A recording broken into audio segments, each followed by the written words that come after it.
السلام عليكم ورحمة الله وبركاته. بسم الله والحمد لله والصلاة والسلام على رسول الله وعلى آله وأصحابه ومن والاه. وبعد.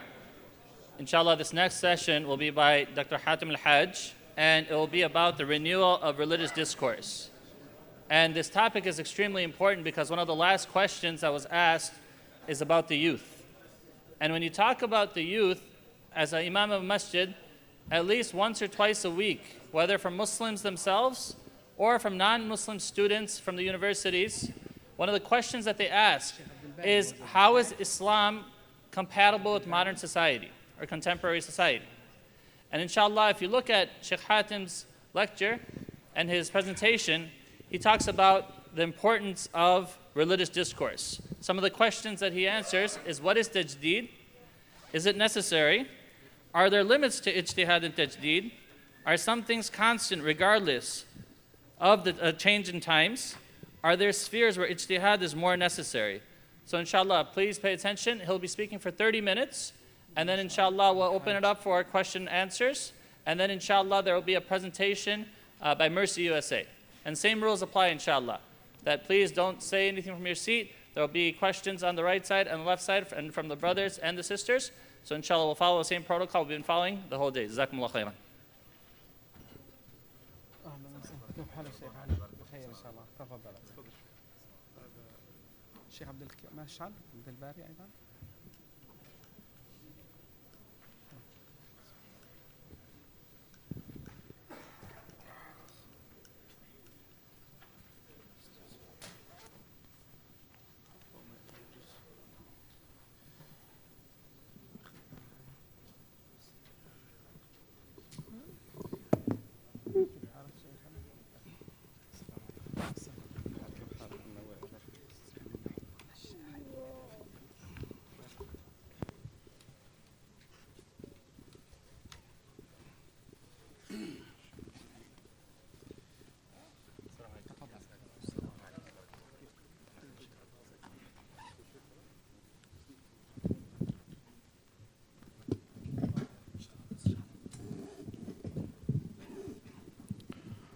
بسم الله الحمد لله والصلاة والسلام على رسول الله وعلى آله وصحبه ومن والاه ثم أما بعد. To proceed, inshallah, this presentation will be in English. This presentation will be about the change of fatwa, and there were several papers that some of them were dedicated to the issue of the change of fatwa, and some of them addressed the issue. It was part of the issues that have been addressed by the papers. For the papers who were dedicated, the papers which were dedicated to the change of fatwa, the first paper is my paper, The Renewal of Islamic Discourse, a Religious Obligation and Communal Necessity. The second paper that was also dedicated to the issue of the change of fatwa is a paper by a sheikh who's unfortunately not present here, Sheikh Salim al-Sheikhi. He is a member of the European Council for Fatwa and Research. The third paper was not dedicated to the issue. It did address the issue in some of the chapters. It is فقه الفتية شروطها ومزارقها by Dr. Muhammad al-Qatanani. It's about the proper understanding of fatwa, or the issuing of fatwa, conditions, and hazards. And it is by Dr. Muhammad al-Qatanani, who is a member of the Fiqh Council of North America. And the last paper was not dedicated to the issue, but it did address the issue as well. It is ضوابط الفتوى وتغيرها by Dr. Abdul Bari Mish'al, who is khabir or an expert in the Majma' al-Fiqh al-Islami. It's the Fiqh Academy, I believe, the name of it in English, the Fiqh Academy, which is the largest Fiqh Academy that is based in Jeddah, Saudi Arabia. I will have to be honest with you. I will give most of the time to my paper because each one of the presenters will have his 30 minutes.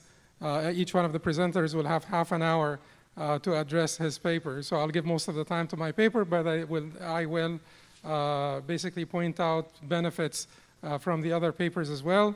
I'll give more time for Sheikh Salim al-Sheikhi's paper because it was also dedicated to the issue of the change of fatwa. The renewal of Islamic discourse, a religious obligation and communal necessity. So in this paper, I did address the issue. I wanted to take a step back. Since we were talking about the change of fatwa, I wanted to take a step back to address the issue a little bit more holistically within the paradigm of the renewal of Islamic discourse. So as part of the paradigm of the renewal of Islamic discourse, because it is the most important part of the paradigm of renewal of Islamic discourse.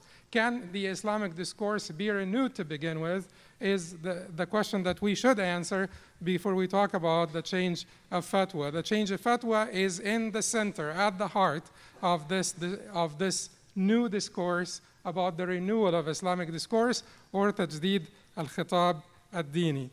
So basically there will be an introduction, and certainly I will not be able to cover all the issues because I have very limited time, but you could go back to the paper and look up the different issues or different topics that are addressed in the paper. But I gave an introduction, then the validity and concept of tajdeed, and then I talked about the renewal of the juridical theory itself. We were talking about the change of fatwa. Can we change the way we produce fatwa? Can we change the methodology by which we produce fatwa is an important question to answer before we talk about the change of fatwa. Does our juridical theory, the science of usul al-fiqh, our methodology of deduction, turuq al-istinbat, and so on, does this need to be changed? Does this need to be renewed? Is there room for incremental renewal? Is there a need for overhauling the whole science of usul al-fiqh? All of those issues have been, all of those questions have been raised by different people at different times, and we need to have some proper answers to them. And then part of this will be about the positions that are impeding the renewal of the juridical theory or our methodology of deduction.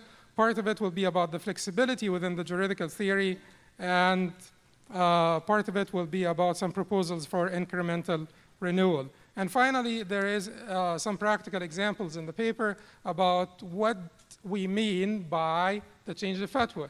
Because no matter how much we talk about it, on an abstract level, you could have the most sort of, the most precise, refined talk about the change of fatwa, and then when we come to practical application, people can have very different viewpoints, and people can have very different ways of applying pretty much the same rules that they agreed on an abstract level. On a higher level of abstraction or theoretical level, they could be all in agreement. And then when it comes to the actual work, you know, the actual fatawa, people could be, you know, could have very diverse attitudes or approaches to the practical applications. So the validity and the scope of the change of fatwa, and I'm sorry I have to speak fast because I'm seeing that I already used 7 minutes. I would have to speed up a little bit. I'll have to be a little faster. So the validity and the scope of the change of fatwa, mainly restoration and adaptation. Mainly restoration and adaptation. When we talk about the change of fatwa, it is not only restoration and adaptation, because I have to be honest with you. Our religion is not a fixed structure. It's not a fixture in the wall. It is not a building that is static. Our religion is a living entity with constant objectives, overarching maxims, but also a very flexible legal framework that will allow it to engage with different realities at different times and will allow it the transcendent vitality. That transcendent vitality cannot be had. We cannot have transcendent vitality for our religion, for our discourse, unless there is room for change. And that is the so-called ijtihad-based renewal. So renewal is predominantly not related to the change of fatwa. Renewal is predominantly about restoration, but part of it has to do with new ijtihad. Part of it has to do with the renewal of ijtihad. It is a small part, however, it is a very important part, and that is mainly what we are interested in this conference. But before we talk about the change of ijtihad, before we talk about whether the juridical theory itself needs to be overhauled or we just need incremental improvements, we need to do our due diligence in the restoration part of the renewal, restoration. And this is basically to bring the religion back to its old beauty, the beauty of it during the time of the first generation, the time of the first community, the Prophet ﷺ and his companions. So we do need to have some change of emphasis from technicality to morality, ethics, spirituality, from the details to the fundamentals and the universals of the deen. There is certainly some need for a change of emphasis in our contemporary religious discourse. We need to combat zealotry and partisanship, because zealotry and partisanship will isolate us, religious people, from our communities, from our ummah. If we do not address this issue, and if we allow zealotry and partisanship to make us ideologues, dogmatic ideologues, we will be rejected by our ummah. They will see us as radical extremists, fringes, eccentric, like foreign bodies that they need to reject, and they need to actually cure themselves from, or cure the body of the ummah from. So it is extremely important that we do this, and I addressed this in some detail in the paper. Combating demagogy is also something, the cartoonish image that they try to portray for the religiously committed may not always be untrue. We are human beings, we are fallible human beings, we could be faulty, we could be guilty of some of this cartoonish image that others may draw for us. They portray us as dogmatic people that are chasing after mythology, that are not, unpractical, and that are also aggressive and exclusionary. So we have to ask ourselves if we can actually change that image. Reform of the content. When it comes to the change of fatwa, when it comes to the renewal of religion, everybody agrees about the concept of renewal. How could you not agree when it is the Prophet ﷺ himself who said, إِنَّ اللَّهَ يَبْعَثُ لِهَذِهِ الْأُمَّةِ عَلَى رَأْسِ كُلِّ مِئَةِ سَنَةٍ مَنْ يُجَدِّدُ لَهَا دِينَهَا. Allah subhanahu wa ta'ala will send for this ummah at the beginning of every century those, he who, or those, he or she, I guess. Let's say those who will change, those who will renew its religion for it. Those who will renew its religion for it. إِنَّ اللَّهَ يَبْعَثُ لِهَذِهِ الْأُمَّةِ عَلَى رَأْسِ كُلِّ سَنَةٍ مَنْ يُجَدِّدُ لَهَا دِينَهَا. Those who will renew its religion for it. So no one can disagree with the Prophet ﷺ. No one can say that the renewal of religion is an invalid concept because you will be in conflict with the statement of the Prophet ﷺ himself. Everybody agrees. But then we start to disagree once we come to addressing what is it that should be renewed. Some people will agree on basically the vehicles through which we present the deen. Basically, you could use PowerPoint, that is fine. That's as much a renewal as we need. So the Prophet ﷺ used to draw in sand. I will allow you to use the PowerPoint, and I'll be completely, fine with it. Go ahead. But that's it. Stop. Is it limited to this?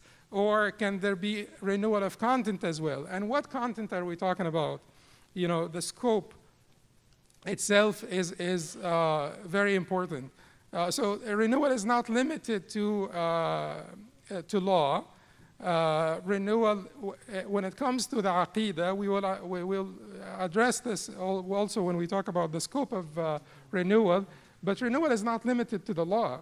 Renewal also could be in matters of aqidah and in matters of thought, in matters of Islamic thought, Islamic philosophy, whatever you call it.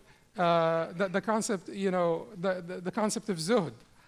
This will not be renewal in the sense of changing things because of the change of circumstances. It is renewal in terms of restoration of the old beauty of the deen, resetting our understanding to the time of the Prophet ﷺ and his companions. The idea of predestination, the idea of qadr, our understanding of qadr. We are described, if you have some interest in Orientalist thought and writings and so on, we are often described as a fatalist nation that has this interest in life. And a fatalist nation that has this interest in life, if our understanding of predestination makes us fatalists, determinists, and we have this interest in life, that is our understanding of zuhd, then you combine fatalism with this interest in life, and that spills backwardness to them.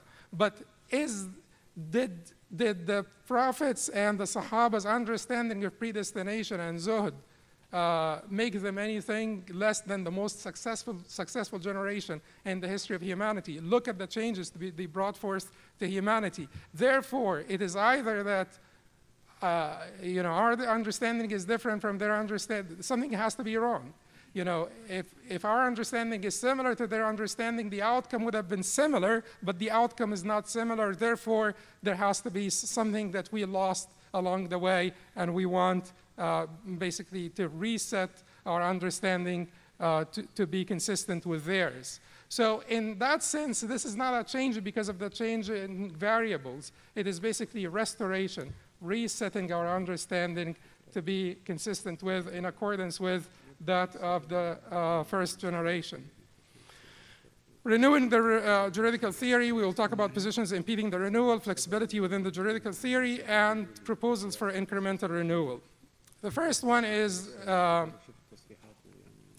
basically, I will have to tell you that there are certain things, and this is in the book, there are certain things that are not going to be renewed because they are not dependent on circumstantial variables. And before I forget, all of the change of fatwa that we are talking about goes back to one thing, goes back to the ruling itself and whether it hinges on a comprehensible, effective cause or not, whether it is contingent or not.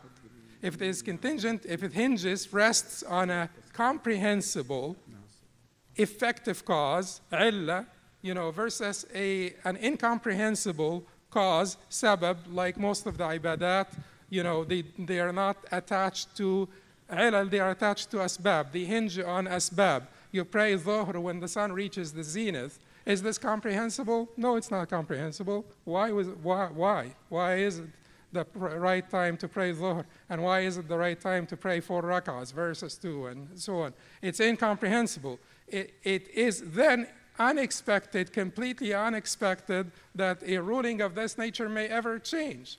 Because to begin with, it is an incomprehensible cause that the ruling is hinging on. So when we talk about the change of times, the change of awa'id or customs, the change of place, the change of conditions, the change of whatever it is that is mentioned. Some people, say that it is only 4 things that would warrant change. And I think that 4 is reasonable. It is time, place, individual, circumstances that are not contingent on time and place.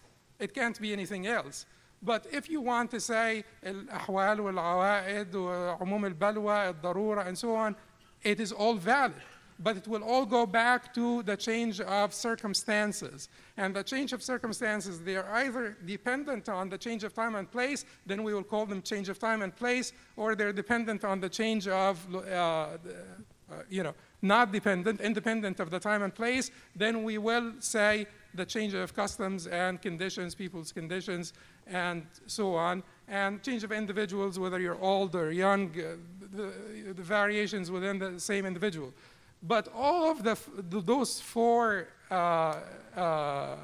basically warrant the 4 elements that would warrant or mandate the change of fatwa.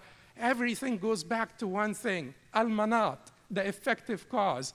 Was this fatwa was this ruling in the first place attached to a manat, an effective cause that changes with time, place, people's conditions, and so on and so forth? Or is it a manat that does not change? Or is it a manat in the first place that is incomprehensible, therefore there is no room?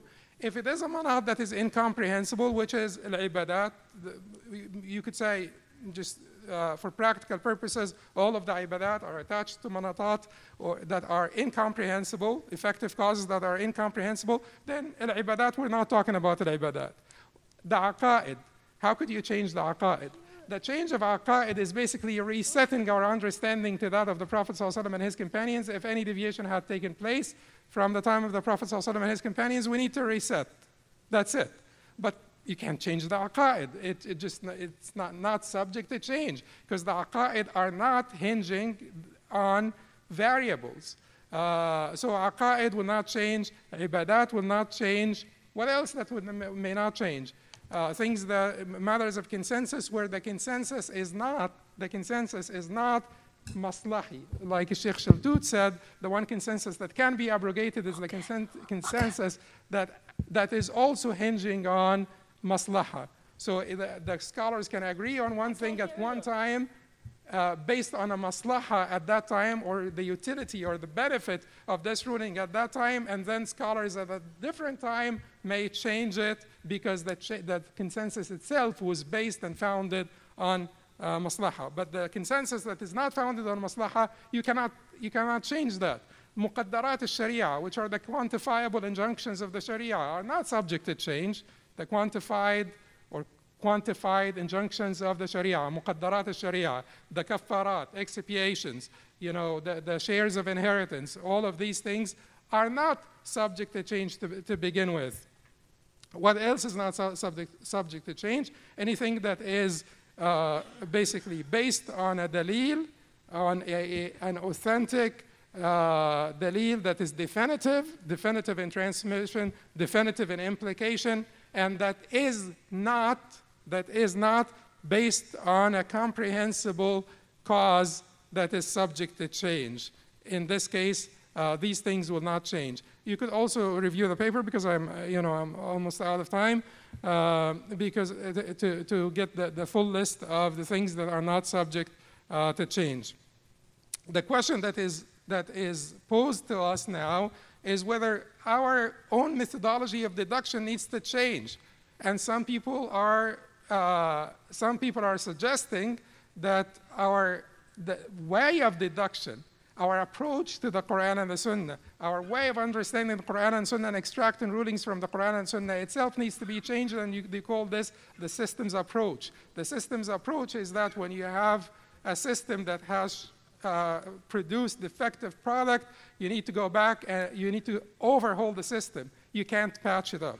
And I posit here in this paper that we do not need to overhaul that system. The methodology of deduction, the science of usul al-fiqh, our juridical theory is solid. It is really a solid structure with immense flexibility. It is our failure to utilize the flexibility that is existent already in that solid structure that is failing us. It is not the theory itself. So positions impeding the ongoing renewal of discourse. I talked about the over-reporting of consensus. You've heard much about the ijma' al-sukuti, and you could go back to the paper and read more on this issue. I talked about whether there could be truth outside of the four madhahib, and I will just summarize, and it is a brief summary, and a brief summary is always a defective summary. So if you want, we can talk about this later, inshallah, in the evening, outside. But it is a brief summary. I would summarize that we must limit ourselves to the four madhahib because in general, as Imam Taymiyyah rahimahullah said, لا يكاد يخرج الحق عنها وإنما اختلفوا في مسائل قليلة. In general, truth does not divert from the four madhahib except in very few cases. Therefore, we limit ourselves to the authorized positions in the four madhahib, and if there is any position that might be accepted from outside of the four madhahib, we have to apply stringent criteria to it. What are the stringent criteria? I would say collective ijtihad is one, and widespread acceptance is another one. Widespread acceptance is another one. Ibn Taymiyyah rahimahullah himself, who said that the truth rarely, very rarely diverts from the four madhahib or can be found outside of the four madhahib, he himself is the one who issued the fatwa of 3 divorces, the combined 3 divorces or the threefold divorces counting as one. That fatwa itself, he met so much resistance, and it may have been a healthy reaction from the ummah, because that's a new thing. It was brilliant and genius, and it was timely of Shaykh al-Islam rahimahullah to come up with this fatwa. But at the time, I think the resistance was warranted, because this is really new.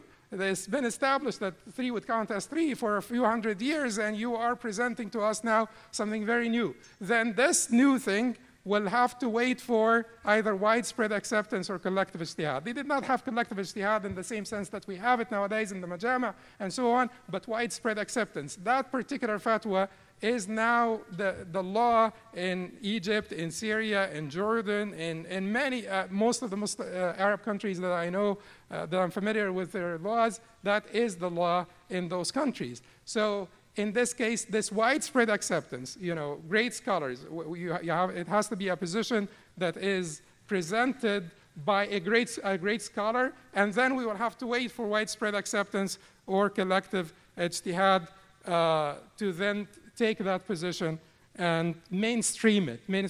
Because otherwise, if we take positions from outside the four madhahib, and that is our basically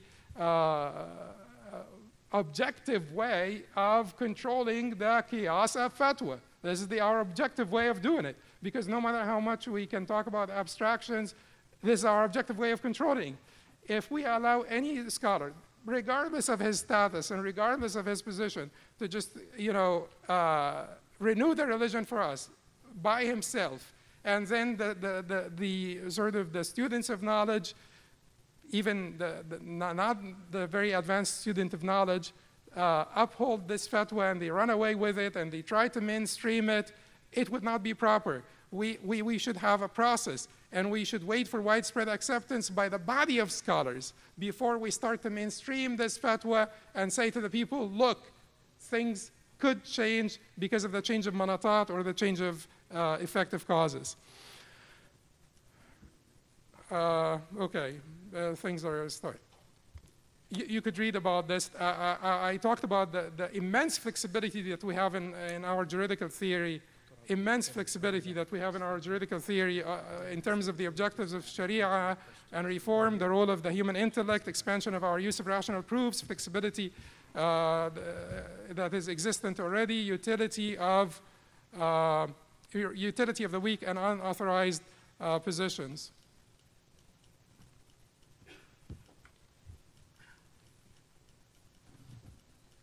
These are some practical examples that I addressed in the paper. You could go back to them, because it would be helpful to know what this means in practical terms. Then there is the paper by Sheikh Salim al-Sheikhi,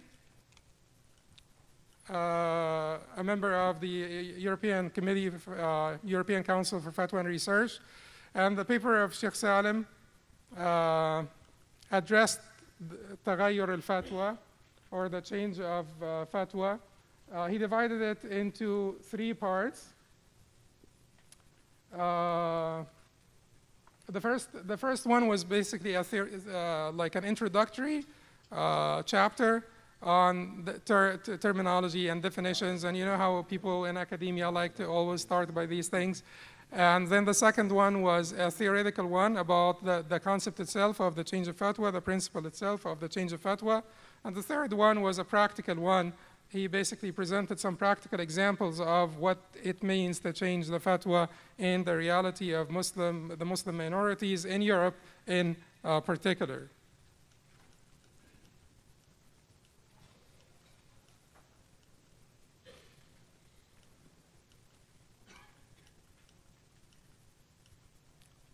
Some of the examples that Sheikh mentioned in his paper the ruling concerning the Muslims residing outside of the Muslim lands, marriage from non-Muslims outside of the Muslim lands, inheritance,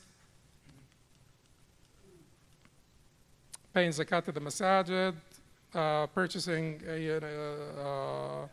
homes with using conventional loans to purchase homes, being stringent or strict in requesting the officiation of marriage contracts.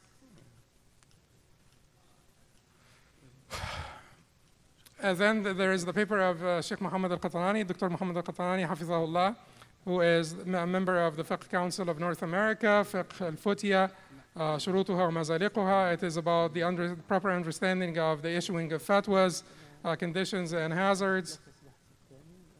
He talked about the change of fatwa in the 5th, 6th, and 7th chapters of his paper. He talked in the 5th chapter about the divisions of fatwa concerning permanency, constancy, and change.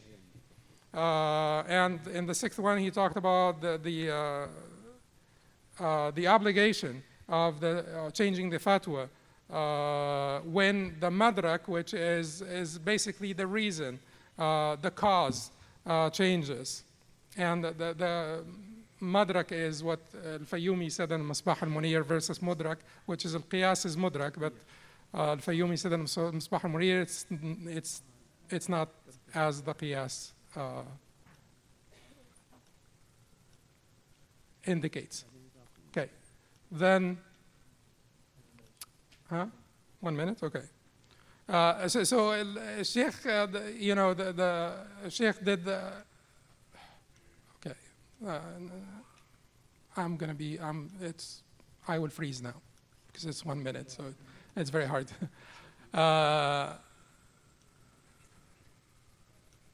But the Sheikh did talk in some detail in the 7th chapter about the change of time, the change of place, the change of norms, the change of conditions. Number 1 is the change of time, 2 is the change of conditions, 3, change of place, 4, change of customs and norms, 5, darura, necessity, and umum al-balwa, widespread unfavorable conditions. And certainly, all of these papers are very beneficial. They have pearls that I really encourage you to go back and read the papers. I am sorry I was not able to do it properly and to give justice to all the papers. I really encourage you to go back and read all the papers. The last paper was Dawabit al-Fatwa wa Taghayyuruha. It's guidelines concerning the issuing of fatwa and the change of fatwa by Dr. Abdul Bari Mish'al, Hafidhahullah, who is, like I said, Khabir in the Fiqh Academy of the OIC, Organization of Islamic Cooperation. And the second chapter, his second chapter, he had the second chapter about Taghayyur al-Fatwa, when is it excusable for the fatwa, when might the fatwa change? Is the disagreement of the contemporary scholars similar to that of the earlier scholars? And then he addressed also the issue of al-maqasid, or the objectives of Sharia, and their impact on the fatwa and the change of fatwa, proper understanding of the objectives of Sharia. One thing I want you to go back to, in the paper of the Sheikh, the statement of Al-Shatibi, which says Sharia mabniya ala i'tibar al-masalih, and also in the paper of Sheikh Salim al-Sheikhi, the statement of Ibn al-Qayyim rahimahullah, فالشريعة مبناها وأساسها على الحكمة ومصالح العباد في المعاش والمعاد والعاجل والآجل وهي عدل كلها ورحمة كلها ومصلحة كلها. Go back and read those two because they're beautiful. One of the things that I want you to particularly pay attention to in the statement of Imam al-Shatibi in the paper of Sheikh Abdul Bari Mish'al is when al-Shatibi rahimahullah said من حيث وضعها الشارع الشريعة مبنية على اعتبار المصالح من حيث وضعها الشارع. So Sharia is based on the masalih, you know, the utility. Utility, but this is utility in accordance with the declaration of Ash-Shara, the declaration of the lawgiver. not utility in accordance with my own understanding. And if you're philosophically inclined and you read the difference between the utilitarians, whether Benthamite utilitarians or John Stuart Mills and the Kantians, people of categorical imperatives, and their hardest, the crux of this discussion between them is about the assigning of moral value to human actions. And Allah subhanahu wa ta'ala did do this for us, did not leave us without assigning moral value to different human actions. So whenever we go back, we will have to go back to what Allah declared in the Shareeah as a valid benefit and what Allah did not. قولوا قولي هذا استغفر الله لكم سبحانك اللهم وبحمدك اشهد ان لا اله الا انت استغفرك واتوب اليك.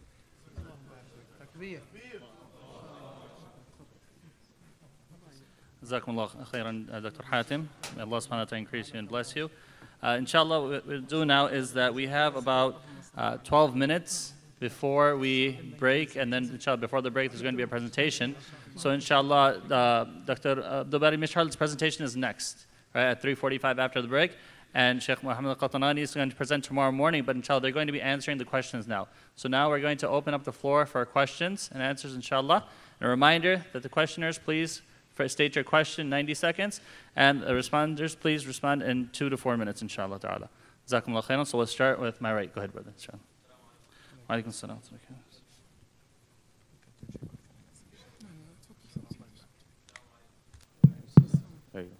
Assalamu alaikum wa rahmatullahi wa barakatuh.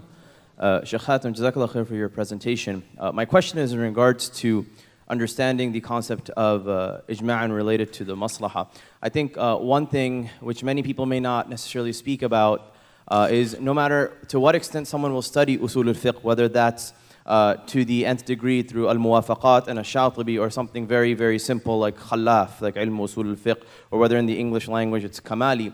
The issue of ijma', whether someone is critiquing it or not critiquing it or being focused on it, it's very difficult to find, number one, examples of issues of ijma' that have come together, which I know you just mentioned in the paper, but more so the methodology that was instructed as to how that ijma' came to be.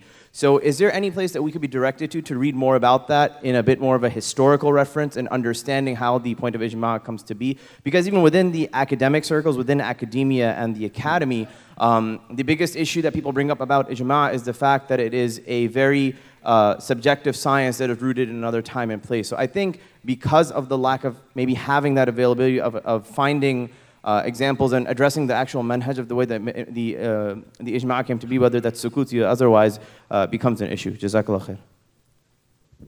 وإياكم الله يبارك فيكم. الإجماع المصلحي, or the ijma' that is based on utility, the ijma', the consensus that is based on utility, I could give you just 2 examples to basically point out what I mean by الإجماع المصلحي, or the ijma' that was based on utility. Ibn Mujahid al-Basri, rahimahullah, who was a scholar from the 4th century, who reported the ijma' that it is forbidden to rebel against unjust rulers. Ibn Mujahid al-Basri was a qari' to begin with. He was not particularly, although he was also a faqih, but he was not particularly known for his fiqh as much as he was known for his knowledge in Quranic recitation. The second thing, Ibn Mujahid al-Basri did not go around, to basically solicit this ijma' from all over the Muslim world, which had extended at the time from the borders of China to Andalusia. People in Andalusia were already writing against this. When Ibn Mujahid al-Basri was reporting this ijma', people in Andalusia, the Malikis and others, were basically talking against it. So in this case, what we could say is that the scholars of Basra, due to the trauma, the psychological trauma, or the emotional trauma, or from Dair al-Jamajim, when Ibn al-Ash'ath was defeated, and basically hundreds of the best scholars of al-Basra were massacred, the scholars of al-Basra suffered from a great deal of trauma. And we could say that maybe like some form of ijma', and this ijma' was reported by great scholars, verifying scholars. You know, Nawawi reported it, Ibn Taymiyyah reported it, Ibn Hajar reported it, everybody reported it. From Ibn Mujahid al-Basri, because he's the first one to report it. But maybe you could say that at the time of those scholars, this ijma' was based on utility and benefit.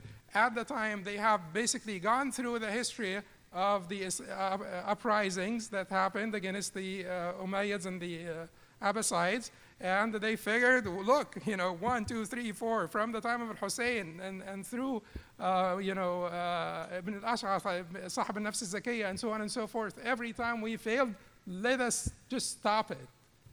And in this case, you could say that this is ijma' maslahi, because how could this be ijma' based on nusus, and all of a sudden they just figure this out, you know, in the 4th century after all of those uprisings took place against unjust rulers.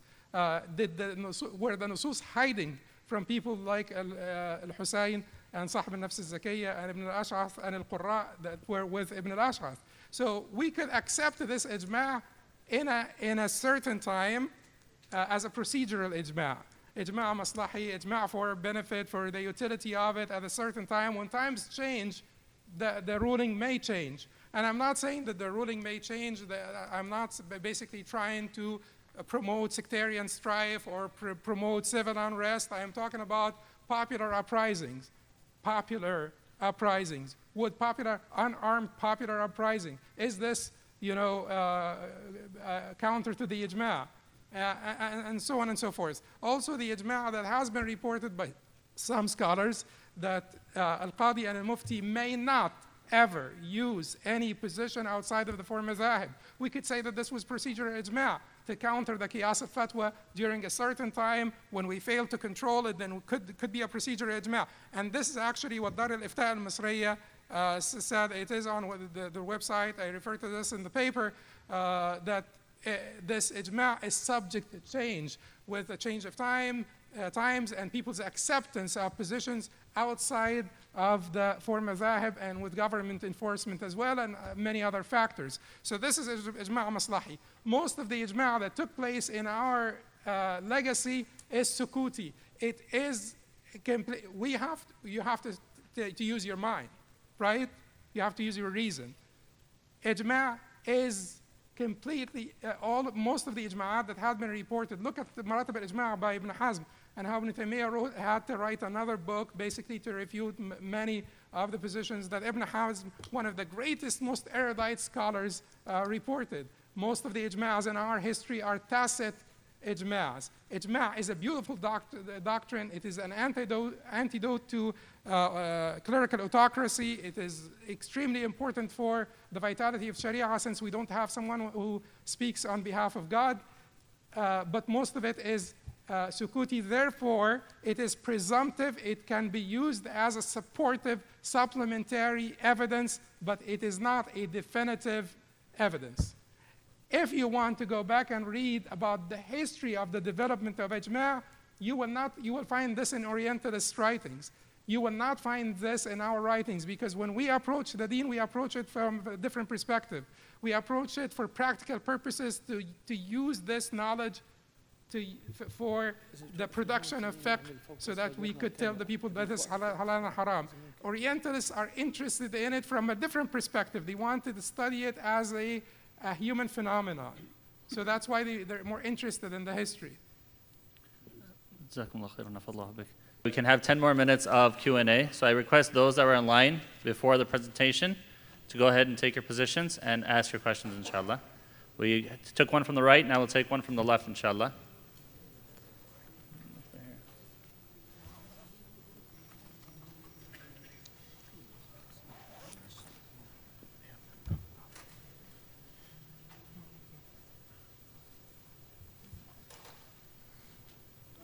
Okay, no questions from there. On the right side, go ahead, bismillah. Assalamu alaikum wa rahmatullah. My question is regarding the 2 conditions that Sheikh Hatem mentioned for adopting an opinion outside the 4 schools. Do these 2 conditions of it being a collective ijtihad or it being has widespread acceptance, is that applicable to new opinions? قول جديد or إحداث قول جديد, do we require these two conditions, or do we reject the introduction and innovation of new opinions in تجديد? جزاكم الله خير.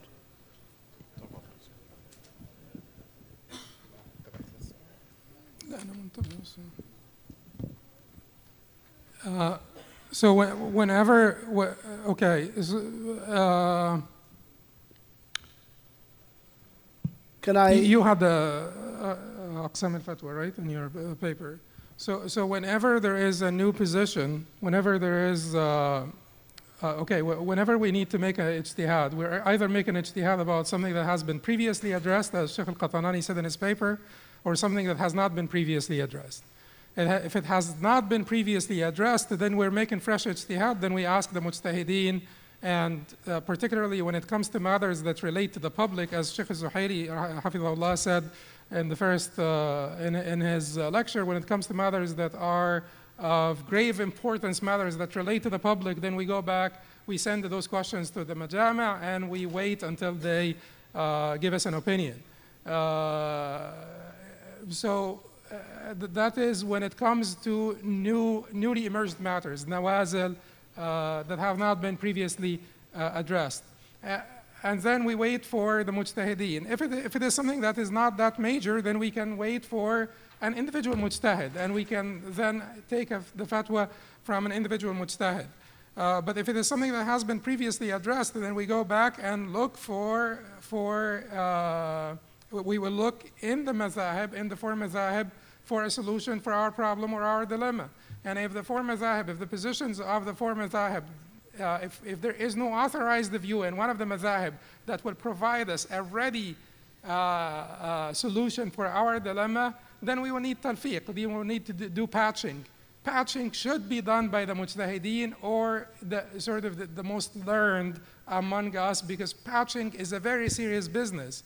I do believe in patching. Patching is allowable, talfiq is allowable, but it does need to be done by the most learned among us, because it could lead to serious consequences. If someone marries a woman without witnesses and without announcement and claims that this marriage is fine, consistent, and it is in accordance with the four mazahib, because Malik did not consider, rahimahullah ta'ala wa radiya an, did not consider the shuhud to be like a condition in the validity of the contract, and Abu Hanifa did not consider, rahimahullah ta'ala wa radiya anhu aydan, did not consider the announcement.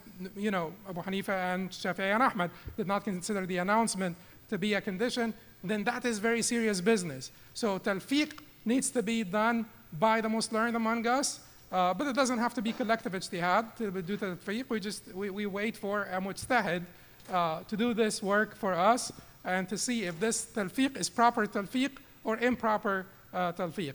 If we do not have this, and we do need sort of, a completely new ijtihad concerning a previously addressed matter, then that is also extremely serious, and it is like things that relate to the public or of grave importance, and we wait for collective ijtihad. If we have a mujtahid that went out and presented an opinion, that is outside, they say here in America, outside the box, outside the four mazahib, then we do not accept this position until there is widespread scholarly acceptance of that position before we, the minor students of knowledge, accept it and propagate it.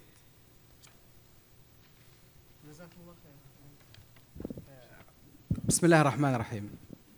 It is a time to speak in Arabic. Alhamdulillah. جزاك الله خير شيخ. يعني ما شاء الله على العلم واللغة. إذا اجتمع خير كثير. الله ينفع فيك يا شيخ دكتور حاتم ما شاء الله عليه. My brothers, I return to the issue of changing fatwa. In general, is an issue that's very necessary regarding fatwa, because it deals with, in terms of looking at the reasons why rulings exist in the Shareeah and what they apply to, and with regards to how to apply them. Looking at the reasons of and how to apply them for these rulings. And they exist till the end of time. And the faqih, it's obligatory upon him to look in these old fatwas and in rulings and their reasons and what they apply to. And if he wants to respond to a question or to a new issue, it's obligatory upon him to look at the reasons and why and how to apply them, and the issues surrounding fatwas and reasons of fatwas. Do these same conditions apply in this issue or not? And he has to change the fatwa based on the change of these reasons and circumstances. We need from the Mufti, and this is a principle, that the fatwa changes based on time and place and circumstances. It's a principle. And Al-Qarafi said, if a person asks you for fatwa, you have to ask him about his custom and his language and his people of his country. And the one who gives fatwa just based on what's in books, then he will misguide people. And it's a great misguidance in the religion. Thus, the issue of changing a fatwa, it's an act of applying the benefits and reasons, and that rulings exist and do not exist based on the existence of the reasons and behind them. And sometimes, if you think you're in need of looking for a new ruling or a new fatwa, for a change of, based on the change of needs. So this is something we need to look at. For example, Ali, the issue of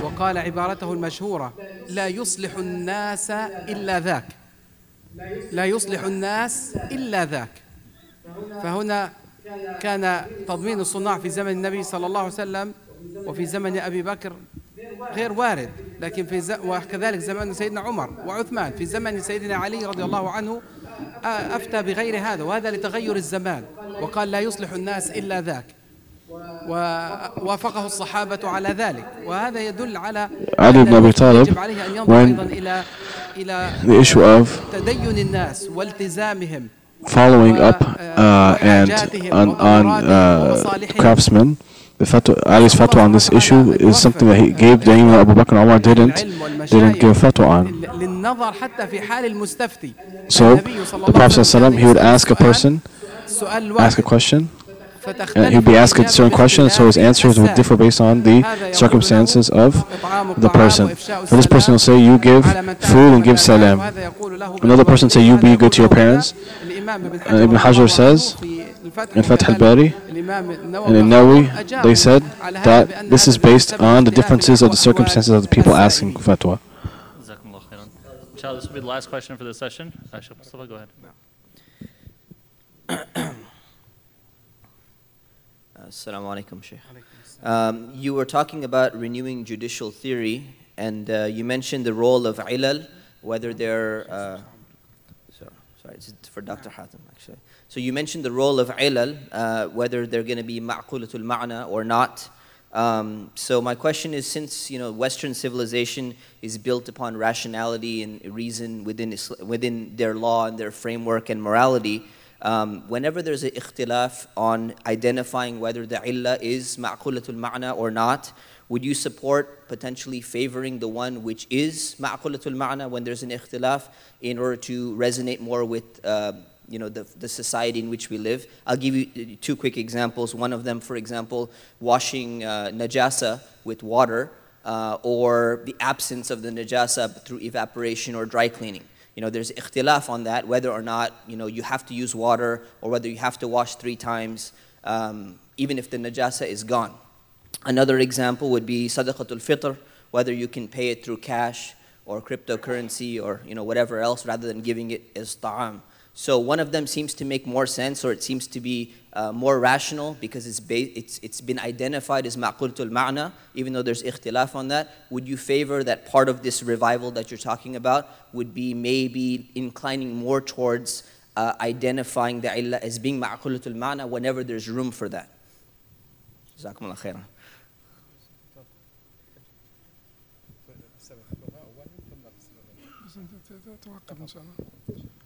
Alhamdulillah.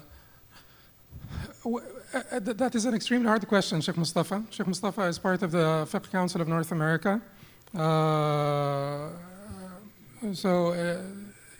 It is an extremely difficult question, and it's a philosophical question. The answer to this is, why is it extremely difficult? Because there are two viewpoints here. Should you try to pull them away from the basically the common culture, the social constructs of their mainstream culture, so that they can they understand the essence of submission to God, and so that they can understand that part of it will entail sacrifice, and part of it will entail that you will look a little bit quirky and weird, and you will sound a little bit weird, or should you not do this, because you may be risking, if you try to pull them away from the basically mainstream social constructs, you're risking alienating them completely. And so we will have to spend time on answering this question, but it is not the same answer with everyone at every time and in every case. There are certain cases where we may be risking risking the Islamic outlook, risking sacrificing Islamic philosophy itself, Islamic worldview itself, to make Islam look more consistent with, or more sort of in line with the mainstream social constructs or the mainstream culture. The example that you gave about water and so on, despite the fact that I'm Hanbali, so I follow the position of the Jumhur that you do need water to remove the najasa, but I do, when it comes to fatwa, I do use, I do actually uphold the position of Imam Abu Hanifa radiallahu anhu, that if it is effective removal of the najasa, it doesn't really matter how it was removed. At this point, there is no najasa here, then this is not najis, regardless of how I got to remove the najasa. So if you say that I'm favoring ma'qul al-ma'na here, yes, I would favor ma'qul al-ma'na here. And most of the time, I would favor ma'qul al-ma'na, not only because we live in a society that is based on rationality, but also because outside of the sphere of worship, of the sphere of ritualism, in the strictest sense of the word ritualism, outside of that sphere, Islam is based on rulings that are ma'qulat al-ma'na, that have comprehensible causes.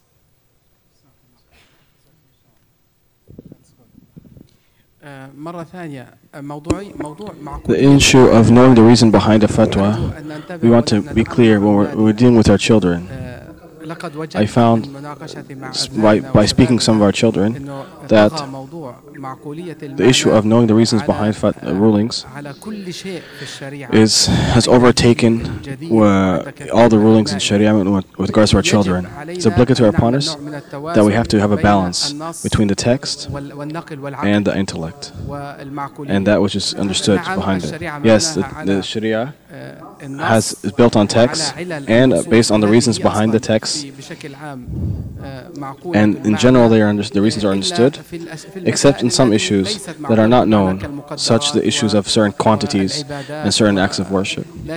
But in general, the Sharia is known, the reasons behind the rulings are known. Our children, we find that when we speak about them, when we speak around them an issue of Islamic studies, even when they, young teenagers, they become adults now.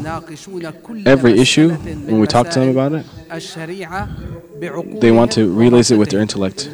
And thus it's important for us to understand the reasons behind rulings, and it's based on pros and cons that are legal pros and cons, legal utilities and harms that are derived, and not based on our own reasons for our own intellects that have no connection with the legislative text. Rather, these are reasons derived from the legislative text. So they are reasons derived from the text, not reasons just in our own minds that we like. So we are very important for our mashayikh that they understand knowing the reasons behind the rulings. So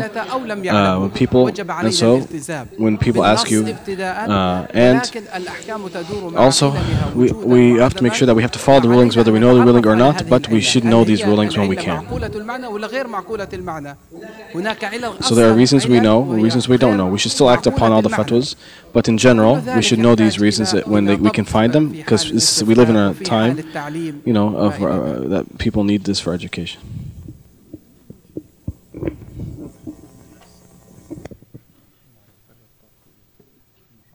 Jazakumullah khairan. Inshallah, we're going to break here. I pray that Allah subhanahu wa ta'ala blesses our mashayikh and their families and increases them in knowledge. And inshallah, we'll take a 10-minute break and come back at 4 o'clock. Jazakumullah khairan. Subhanahu wa bihamdik. Ashhadu an la ilaha illa ant. Nastaghfiruka wa natubu ilayk.